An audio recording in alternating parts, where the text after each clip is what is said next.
Hello, Shri Swami Samarth तुम्हा सर्वांना. आज आपण तूप कसे बनवणार आहोत ते पाहूयात. ते पण फक्त 10 ते 15 मिनिटामध्येच. 2 पातेल्यामध्ये साय जमा झालेली होती.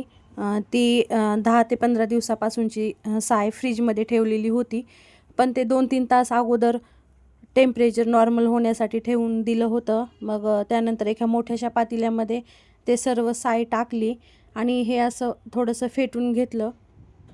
नंतर साय ती थोडीशी घट्टसर झाल्यानंतर त्यामध्ये पाणी ॲड करायचं. मग पाणी टाकल्यानंतर ते परत आणखी असं गोल गोल फिरून घ्यायचं. मग फक्त 10च मिनिटामध्ये अशी लोणीवरती येते. मग लोणी वगैरे बाजूला काढून आपण कढईमध्ये घेऊ शकतो.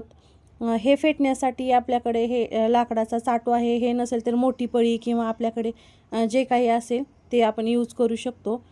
मग मी अशा प्रकारे लोणीवरून काढून घेत आहे.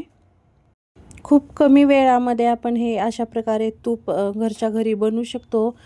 मिक्सर किंवा असं काही यूज करायची गरज अजिबात पडणार नाही आहे. खूप लवकर असं आपलं तूप तयार होईल. मग हे एका कढईमध्ये काढून घेतलं व गरम केलं.